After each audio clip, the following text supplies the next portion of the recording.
నేర్పుమయా నజరేయ మా జన్మానికి మాదిరి, నేర్పుమయా నజరేయ మా జన్మానికి మాదిరి, నిలుపుమయా మాలో నీ సిలువ స్వరూపం, నిలుపుమయా మాలో నీ సిలువ స్వరూపం, నేర్పుమయా నజరేయ మా జన్మానికి మాదిరి.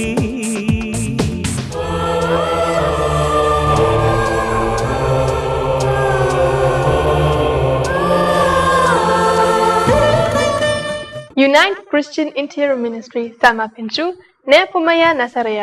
నేర్పుమయా నజరేయ టీవీ ప్రేక్షకులకు యేసుక్రీస్తు పరిశుద్ధ దివ్యనామమున స్వాగత సుమాంజలి. వేధించే నేటి వాస్తవ సమస్యలకు వాక్యము సారా పరిష్కారం బిషప్ డాక్టర్ కేఆర్ సింగ్ గారి ప్రసంగాల ప్రత్యేకత. పరిశుద్ధాత్మ ప్రేరేపణతో అందించే అద్భుత ఆధ్యాత్మిక సందేశాన్ని విందాం. నజరేయుడని యేసు పరిశుద్ధ నామమున ప్రియ నేర్పుమయ నజరేయ ప్రేక్షకులకు, ప్రియ కుటుంబీకులకు నా హృదయపూర్వకమైన శుభాకాంక్షలు తెలియపరుస్తున్నాను. గతించిన కాలం నుంచి మీరు రాయించిన ఉత్తరములను చదువుతున్నాను. శిలువ మీద పలికిన 7 మాటల్లోని ఒక్కొక్క మాటను మీరు వినుచు మర్మములు తెలుసుకుని దీవించబడుచున్న తీరు, మీరు మాకు తెలియపరుచున్న తీరు విషయమే మీకు వందనాలు తెలియపరుస్తున్నాం. మీ ఉత్తరాలు మమ్మల్ని ఎంతో ప్రోత్సహిస్తున్నాయి. మీ కానుకలు ఈ పరిచర్యకి ఎంతో సహాయం చేస్తున్నాయి. మీకు నా హృదయపూర్వకమైన వందనాలు ప్రతి ఉత్తరానికి, ప్రతి కానుకకు.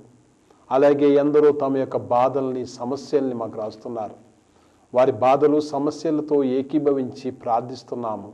నేను నా బృందము కలిసి ప్రభు మీ బాధలన్నీ తప్పించి మీ బాధల నుండి గట్టెక్కించి ఆశీర్వదించాలని కోరుచున్నాను. సిలువలో ప్రభువు మాట్లాడిన 3వ మాట మీ ముందు పెట్టాలని కోరుచున్నాను. యోహాను సువార్త 19వ అధ్యాయము 26, 27 వచనంలో ఉంటుంది. ఇలాగు పలుకుచున్నాడు ప్రభువు, అమ్మా ఇదిగో నీ కుమారుడు అని తన తల్లితో చెప్పాను. తరువాత శిష్యుని చూచి ఇదిగో నీ తల్లి అని చెప్పాను. ఆ గడియ నుండి ఆ శిష్యుడు ఆమెను తన ఇంట చేర్చుకునేను. అమ్మా ఇదిగో నీ కుమారుడు, శిష్య ఇదిగో నీ తల్లి. యేసు సిలువలో మొట్టమొదటిగా మాట్లాడిన మాట పరమ తండ్రితో మాట్లాడాడు. శత్రువుల క్షమాపణ కొరకు మాట్లాడాడు, క్షమించమని. 2వ మాట తను ఇరుప్రక్కన వేలాడుచున్న 2 దొంగల్ని చూస్తూ పరితాపంతో ప్రార్థిస్తున్న హృదయాంతో మాట్లాడాడు. నిక్షేమగా నేడు నీవు పరదేశంలో ఉందవు. ఇప్పుడు మరలా వేరే సన్నివేశం వస్తుంది. ఒంటరిగా యేసు కనపడ్డాడు మొదటి మాటలో. 2వ మాటలో 2 దొంగలు కనబడుతున్నారు సిలువ మీద. ఇప్పుడు మరి ఒక సన్నివేశం, యేసు తన ముందు ఉన్న తల్లి, తన ప్రియమిత్రుడైన యోహాను. ఇక్కడ తల్లి అయిన మరియా, తన ప్రియమిత్రుడైన శిష్యుడైన యోహాను, వారు ప్రధాన పాత్రలో లేరు. యేసు మాటే ప్రధాన మాట. యేసు సిలువలో పాత్రే ప్రధాన పాత్ర. యేసు సిలువలో వ్రేలాడుచు తల్లిని ఉద్దేశించి అమ్మా ఇదిగో నీ కుమారుడు అంటున్నప్పుడు, శిష్యుని చూసి శిష్య ఇదిగో నీ తల్లి అంటున్నప్పుడు 3 విషయాలు ఈ మాటలో మీకు చెప్పాలని కోరుచున్నాను. మొట్టమొదటగా మాతృత్వానికి మాదిరి. అమ్మా ఎవరు ఈ మరియా? ఆమె జీవితం అంతా కష్టాలే, కన్నీళ్ళే. కన్యగా ఉన్నప్పుడే బాధలు భరించింది, అవమానాలు భరించింది. దేవదూత వచ్చి నువ్వు పరిశుద్ధాత్మతో గర్భం ధరించి కుమారుని కందు అన్నప్పుడు నీ దాసురాలు నంది. నీ మాట చొప్పున నా ఎడల జరుగునుగాక అంది. విధేయురాలు పసిబిడ్డను పట్టుకుని హేరోదు చంపేస్తాడన్నప్పుడు అమ్మ ఈ యేసుబాబును పట్టుకుని ఐగుప్తు దేశానికి పారిపోయింది. బంధువుల్ని మిత్రుల్ని అందరినీ వదిలేసింది ఆ ఒక్క కొడుకు కోసం. అన్ని త్యాగాలే త్యాగాలే. యేసుబాబును పట్టుకుని దేవాలయంలోకి వచ్చినప్పుడు ఈమె తెలియక ఆ బిడ్డను భద్రపరిచింది కాదు, తెలియక ఈ త్యాగాలు చేసిందని కాదు. శిశువుగా యేసుని సిమియోను దగ్గరికి పట్టుకొచ్చినప్పుడు సిమియోను ఆ మరియ తల్లిని చూసి, అమ్మా నీ హృదయం గుండా ఒక ఖడ్గము దూసుకుపోతుంది తల్లి అని ప్రవచనం చెప్పినప్పుడు ఆ ఖడ్గము ఎలాగ ఉంటాదో, ఆమె గుండె కోత ఎలాగ ఉంటాదో అన్నీ తెలిసి ఉండి ప్రభువు మార్గమున నీ దాసురాల్ని నీ దాసురాల్ని అంటూనే వెళ్ళిపోయింది. జీవితం అంతా దాసురాలుగా బాధలు పడుతూనే ఉంది. ఇప్పుడు సమయం ఆసన్నమైంది. శిశువును కాపాడింది హేరోదు నుంచి, లోక ప్రభావాన్ని కాపాడింది కుమారుడిని. ఇప్పుడు లోకరక్షకుడుగా యువ కిషోరం ధృవతార సిలువలో వేలాడుచున్నప్పుడు కన్న తల్లిగా కన్న కొడుకును చూస్తుంది ఈ తల్లి. గుండె కోత సిమియోను ప్రవచనం నెరవేర్చబడుచున్నది. అమ్మా నీ హృదయము గుండా ఒక ఖడ్గము దూసుకుపోతుంది తల్లి.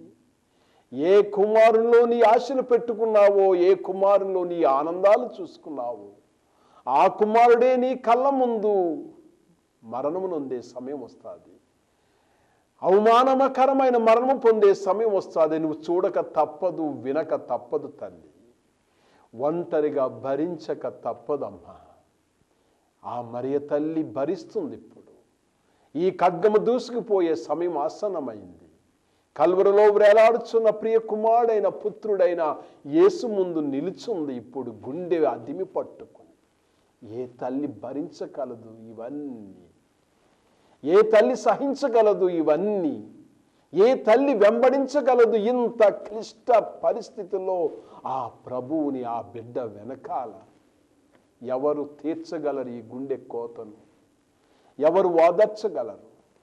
ఆనాడు పసికందుగా ఉన్నప్పుడు ఎన్ని ముద్దులాడిందో ఈ ప్రభువుని, ఎన్నిసార్లు ఆ నొసటిని ముద్దు పెట్టుకుందో. ఇప్పుడు ఆ నొసటిని ముళ్ళ కిరీటము దించబడ్డాది. ఎన్నిసార్లు తన యొక్క పాదాలతో ఆడుకుందో, తన గుండెల మీద ఆడించుకుందో. ఆ బుల్లి పాదాలను ఎన్నిసార్లు ముద్దు పెట్టుకుని మురిసిపోయిందో. ఇప్పుడు ఆ పాదాలకి శీలలు దించబడ్డాయి. ఆ నొసట రక్తపు మయమైపోయింది. ఆ చేతులు రంధ్రాలైపోయాయి. ఆ కాళ్ళలో శీలలు దించబడ్డాయి. అటువంటి కన్నా కొడుకుని చూస్తుంది తల్లి మరియ. ఎంత గొప్ప అమ్మ! ఇప్పుడు ఆ యేసు ఆ అమ్మను చూస్తూ ఆదరిస్తున్నాడు. అమ్మా ఇదిగో నీ కుమారుడు. ప్రియ తల్లి, నీవు ఈ స్థితిలో ఉన్నావేమో. నీ బిడ్డల కోసం త్యాగాలు వెంబడి త్యాగాలు చేశావు. ఒంటరిగా వితంతువుగా నీ కుమారుల్ని కుమార్తెలు పెంచుతున్నావు. ఇప్పుడు వారిని ఒడ్డుకి చేర్చాలని కోరుతున్నావేమో. ఈ సమయంలో ఇప్పుడు నీ బాధ, నన్ను వాదార్చేవారు ఎవరు? ఈ బిడ్డలు ఎలా పెంచాలి, ఎలా భద్రపరచాలని ఆందోళన చెందుతున్నావేమో. మరియవలే ప్రభువు దాసురాలుగా మారిపో అమ్మా. మరియవలే మాదిరి మాతృమూర్తిగా మారిపో నీ బిడ్డలకి. మరియవలే ప్రభువు యొక్క చేతిలో పెట్టి దేవుని కార్యము నీ బిడ్డల ద్వారా జరిగేటట్లు చూడు. ఆమె మాతృత్వానికి మాదిరి. భరత భూమిలో ఉన్న మాతృలందరూ, ప్రియ తల్లులందరూ ఈ మరియను మాదిరిగా తీసుకుంటే దేశానికి క్షేమకరమైన కొడుకులు బయటకు వస్తారు. దేశాన్ని అభివృద్ధి పరిచే కుమారులు బయటకు వస్తారు, కుమార్తెలు బయటకు వస్తారు. వారు పుట్టినందున ఎందరో ఆనందిస్తారు. మరి ఎలాంటి మాతృమూర్తులు రావాలి, త్యాగమూర్తులు రావాలి. అన్ని త్యాగం చేస్తూ ఒక ఉద్దేశముతో, ఒక గురితో బిడ్డల్ని పెంచే తల్లిదండ్రులు కావాలి. అమ్మా ఇదిగో నీ కుమారుడు. బ్రహ్మగా చూస్తే పుత్రత్వానికి మాదిరి చూస్తాము. జ్యేష్ఠపుత్రుడని యేసు ఆ తల్లిని ఆదరిస్తున్నాడు. ఇప్పుడు ఎన్ని ఆశలు పెట్టుకుందో ఆ తల్లి, ఎన్ని ఆధారాలు ఆ పెద్ద కొడుకు మీద పెట్టుకుందో. ఇప్పుడు ఈ పెద్ద కొడుకు అర్ధాంతరముగా మరణించే సమయానికి వచ్చేశాడు. ఎప్పుడైతే మరియా ఈ సిలువ దగ్గర నిలబడ్డాదో అప్పటికే భర్త మరణించాడు. యోసేపు చిన్నప్పుడే మరణించాడు. తల్లి వితంతువు. భర్త మరణించినప్పుడు తల్లి తన కొడుకులు అన్నీ చూసుకుంటుంది. తన ధృవతారగా ఆనందాలు పొందుతుంది. జ్యేష్ఠపుత్రుడిగా తాను చేయవలసిన ధర్మం ఎంతో ఉంది. నా తల్లి విధవరాలైనప్పటికీ నన్ను పెంచింది, పెద్ద చేసింది, ఆదుకుంటాను, అండగా ఉంటాను అనుకుంటుంది. ఇప్పుడు ఈ సంబంధం తెగిపోయే సమయం వచ్చింది. నేను వెళ్ళిపోతున్నాను, నా వితంతువైన తల్లిని ఒంటరిగా వదిలేస్తున్నాను. నిర్లక్ష్యముగా వదలలేకపోతున్నాడు ఈ పెద్ద కొడుకు యేసుస్వామి. ఈ జ్యేష్ఠపుత్రుడు ఆ ప్రియ తల్లిని అనాదిగా వదలలేకపోతున్నాడు. అందుకే సిలువలో వేలాడుచు ఆ బాధల్లో, ఆ కష్టాల్లో తన కన్నీళ్లు, తన బాధల గురించి పట్టించుకోకుండా ఒంటరిగా విడనాడబడుచున్న ఆ వితంతువైన మరియమ్మతో మాట్లాడుచున్నాడు. అమ్మా, ఇదిగో నీ కుమారుడు. ఏమి ధర్మం!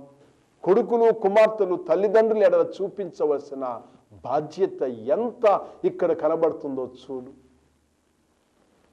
ఇలాంటి కొడుకులు కావాలి భారతదేశానికి. ఎందరో అనాథ తల్లులు, అనాథ తండ్రులు మిగిలిపోతున్నారు ఈ దేశంలో. బిడ్డల్ని కని పెంచి పెద్దవారు చేశాక అండా దిక్కు లేకుండా నిరాశలుగా, అనాథులుగా పూరి పాకల్లో నులక మంచం మీద దగ్గుతున్న తల్లిదండ్రులు, వృద్ధ తల్లిదండ్రులు ఎందరో ఉన్నారు. మా బిడ్డ వస్తాడు, నా కొడుకు వస్తాడు, నన్ను ఆదరిస్తాడని ఎందరో తల్లులు ఎదురు చూస్తున్నారు. నా కూతురు వస్తాది, నా కన్నీరు తుడుస్తాదని ఎందరో తండ్రులు ఎదురు చూస్తున్నారు. కానీ పెళ్ళిళ్ళు అయిపోయాయి, వెళ్ళిపోయారు, భర్తలతో కాపురం చేస్తున్నారు. పెళ్ళిళ్ళు అయిపోయినవి, వెళ్ళిపోయారు, భార్యలతో కాపురం చేస్తున్నారు. ఈ వృద్ధులైన తల్లిదండ్రులు పట్టించుకునే యువ కిషోరాలు లేవు, ధృవతారలు లేవు భరత భూమిలో. ఎందరో అనాథ వృద్ధ తల్లిదండ్రులు మిగిలిపోతున్నారు. యేసుని మాదిరిగా తీసుకుందాం, సిలువ మీద వేలాడుచున్న యేసుని. అమ్మా, ఇదిగో నీ కుమారుని ఆదరించిన కొడుకుగా, కూతురుగా మారిపో. ఎప్పుడు కొడుకా నీవు నీ తండ్రికి మనీ ఆర్డర్ చేశావు? ఎప్పుడు కూతురా నీ తల్లికి ఒక చిన్న ఉత్తరం రాశావు? అమ్మా బాగున్నావాని, నానా బాగున్నావాని ఎప్పుడు పరామర్శించావు? నిన్ను పెంచడానికి కష్టపడిన చేతులు ఇప్పుడు వడిలిపోయాయి. ఆ చేతులు ముద్దాడతావా? అమ్మా నేను ఉన్నానని ఆదరించే కొడుకులు ఎంతమంది ఉన్నారు? నానా నేను ఉన్నానని తల నిమిరే కొడుకులు, కూతుర్లు ఎంతమంది ఉన్నారు? కోడళ్ళు ఎంతమంది ఉన్నారు? మీ ఆదరణ కొరకు ఎదురు చూస్తున్నారయ్యా నీ తల్లిదండ్రులు. నీ యొక్క ప్రేమ కొరకు ఆశపడుతున్నారయ్యా నీ తల్లిదండ్రులు, నీ అత్తామామీలు. ఎన్నోసార్లు నీవు నీ భార్యకి తెలవకుండా రహస్యముగా ఉత్తరాలు రాసావేమో, నీ భార్యకి తెలియకుండా రహస్యంగా మనీ ఆర్డర్లు పంపించావేమో, నీ భర్తకు తెలియకుండా నీ సొంత తల్లిదండ్రులకి రహస్యముగా పిరికి దాని వాళ్ళ పిరికి వాడిగా ఉత్తరాలు రాస్తున్నావేమో. బిడ్డలారా, మీ తల్లిదండ్రులకు లోబడి ఉండండి. మీ తల్లిని తండ్రిని సన్మానించుడనే మాటకు మాదిరి ప్రియపుత్రుడైన యేసుస్వామి. ఈ రోజుల్లో బిడ్డలు ఎదిగిపోతున్నారు, మహాజ్ఞానవంతులైపోతున్నారు, సంపాదనలో ఎక్కువ సంపాదిస్తున్నారు తల్లిదండ్రుల కన్నా, ఆదాయం ఎక్కువైపోతుంది. కానీ తల్లిదండ్రుల స్థానం మాత్రము నిరాశలుగానే మిగిలిపోతుంది.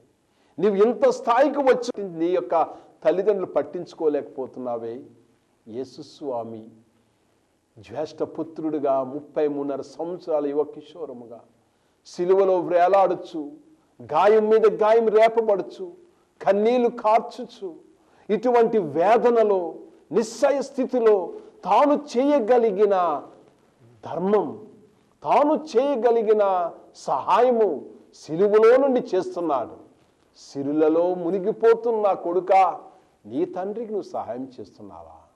ఆస్తిపాస్తుల్లో కొట్టిమీటులాడుచున్న కూతురా, నీ తల్లికి సహాయం చేస్తున్నావా?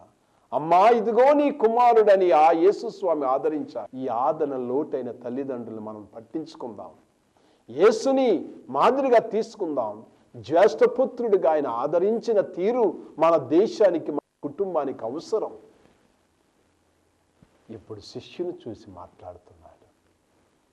శిష్య ఇదిగో నీ తల్లి. మూడవది శిష్యత్వానికి మాదిరి.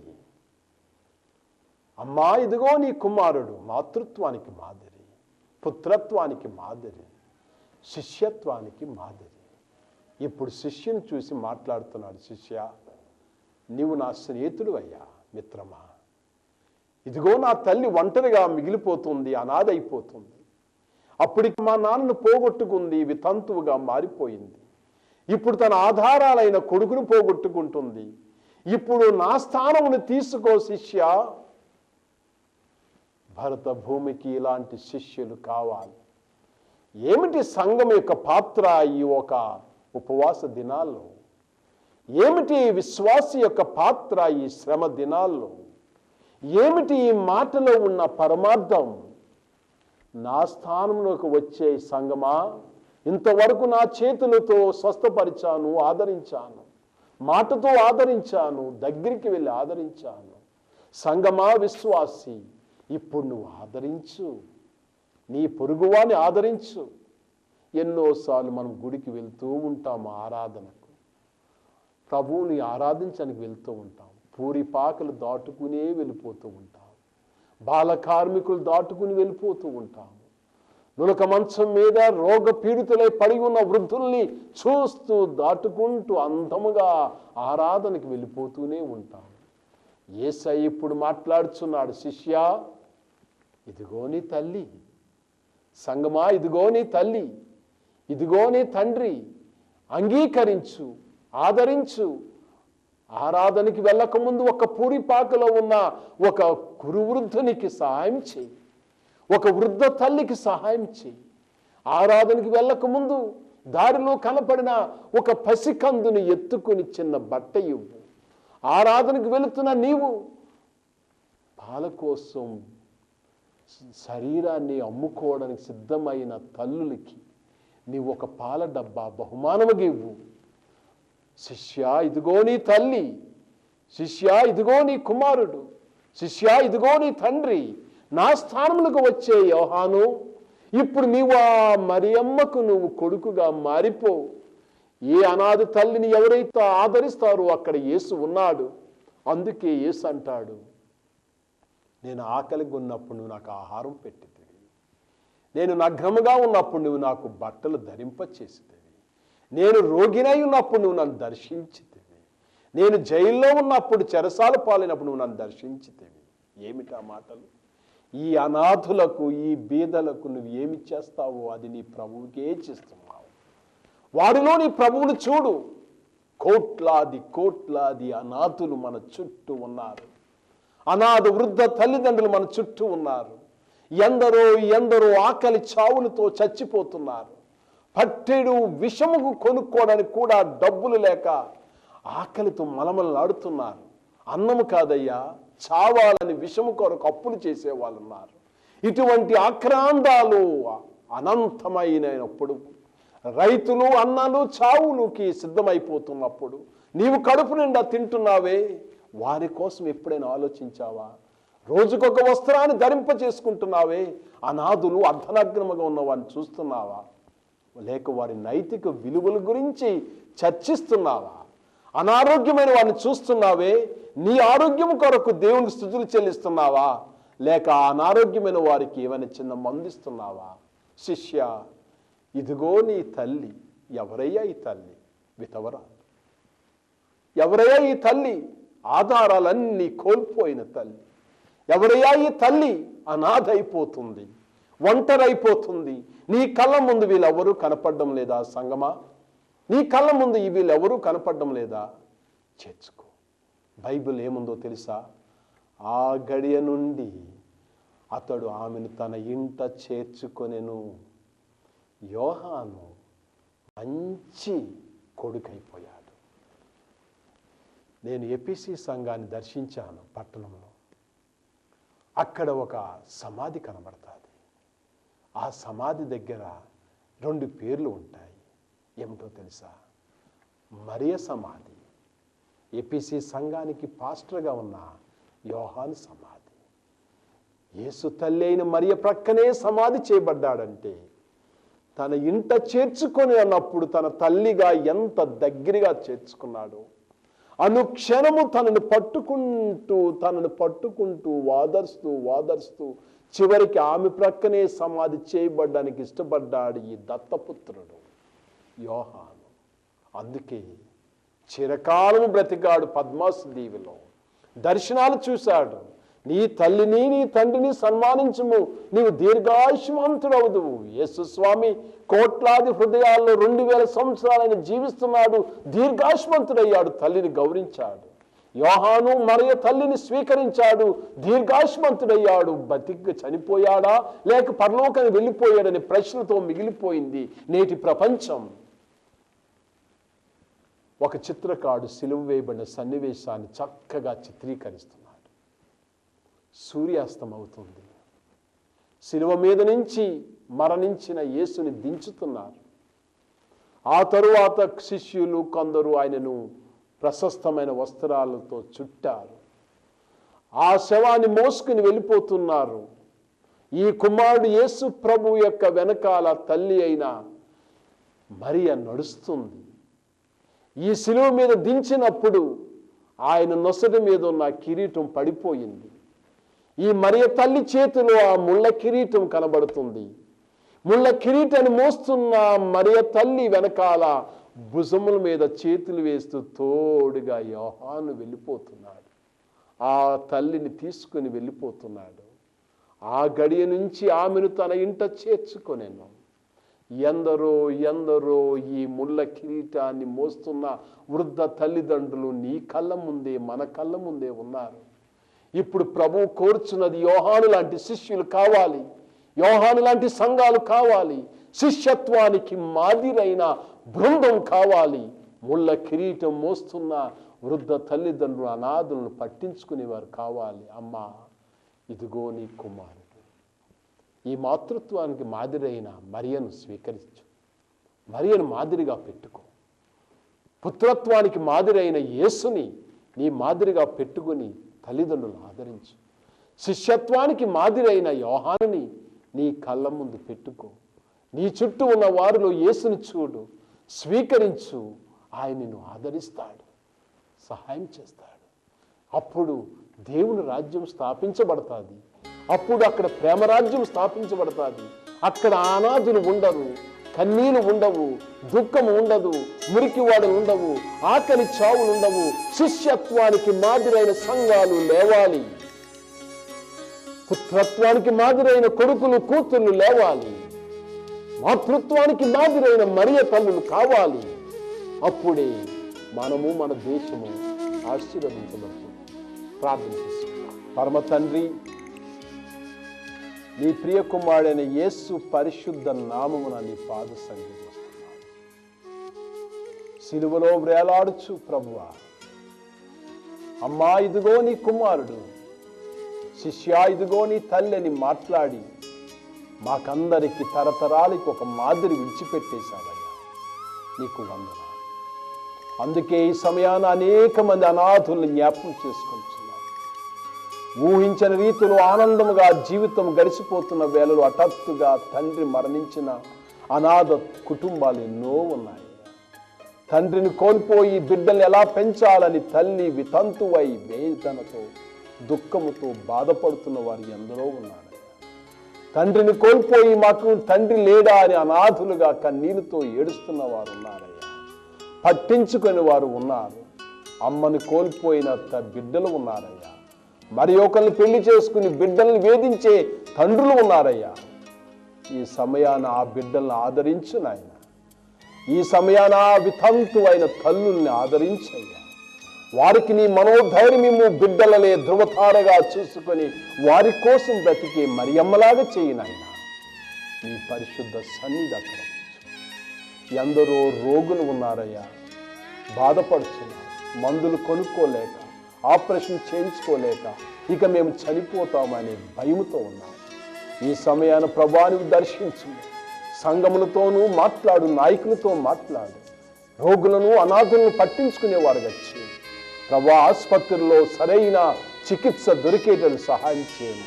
ప్రేమ ఆప్యాయతలతో కూడిన ఆపరేషన్లు, చికిత్సలు జరిగేటట్లు చేయి నాయన. ఎందరో పసికందులు చచ్చిపోతున్నారు, ఎందరో అమ్మబడుతున్నారు, ఎందరో బాల కార్మికులుగా మారిపోతున్నారు. ప్రభువా, దర్శించు నాయన. ప్రతి వాని హృదయంలో నీ ప్రేమ మమత పెట్టము. యేసయ్య, అనాథైన తల్లిని మరియను తన ఇంట చేర్చుకున్న యోహాను వలె ఈ సమయాన్ని ప్రభు విధవరాణుల్ని దర్శించమని అడుగుతున్నాము. అనాథులను దర్శించమని అడుగుతున్నాము. అప్పులు బాధలు అక్కర్లతో నలిగిపోతున్న వారిని, ఇక్కట్లు ఊబిలో దిగిపోయిన వారిని బయటికి తీసుకురానాయన. ఎవరైతే గుండె కోతతో ఉన్నారో, బిడ్డలు చనిపోయారని వర్తమానంతో కృంగిపోయి ఏడుస్తున్నారు, భర్త చనిపోయాడని భార్య ఒంటరి ఏడుస్తుంది, నాకెవరూ లేరని ఉన్నారు, వారిని ఆదరించు స్వామి. యేసయ్య, నీ రాజ్య వ్యాప్తి కొరకు వాడుకో. ఆదరించయ్యా. ఆనాడు సిలువలో ఉండి మరియమ్మను ఆదరించావు, శిష్యుడిని ఆదరించావు. ఇప్పుడు నీ బిడ్డలు ఆదరించి నీ శాంతి, సమాధానాలు, ఆరోగ్యాలు, ఆనందాలు వారికి అందరికీ, నీ వాక్యం విన్న వారందరికీ అనుగ్రహించమని యేసు పరిశుద్ధ నామమున వేడుకొంచున్నాము తండ్రి. మన పరమ తండ్రి అయిన దేవుని యొక్క ప్రేమయు, ప్రభువైన యేసు క్రీస్తు వారి యొక్క కృపయు, పరిశుద్ధాత్మ దేవునికి అన్యోన్య సహవాసము మనకు, ఆయన ప్రేమించిన బిడ్డలకును, మరి ముఖ్యముగా నీ వాక్యమున్న ప్రియ నేర్పుమయ నజరేయ ప్రేక్షకులకు సదా తోడైండును గాక. ఆమేన్. ఆశ్రయం నీవేగా, ఆదరణ నా ఆధారము, ఆశ్రయం నీవేగా, ఆదరణ నా ఆధారము, ఆశ్రయం నీవేగా, ఆదరణ నా ఆధారము, ఆశ్రయం నీవేగా.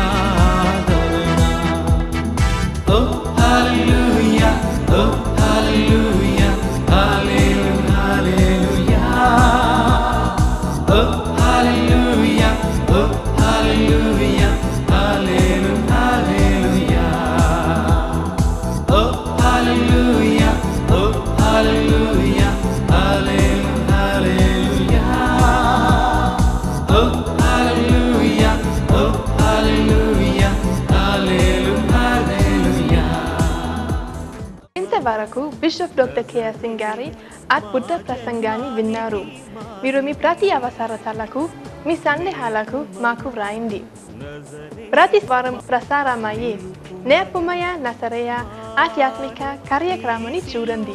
దైవ దీవెనలు పొందండి. Praise the lord.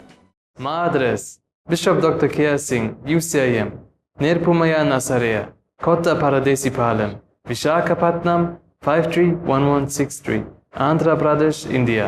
Our phone number 089127395583. Our cell number 9440131297. Marala వచ్చే వారం కలుసుకుందాం. అంతవరకు సెలవు. Praise the Lord.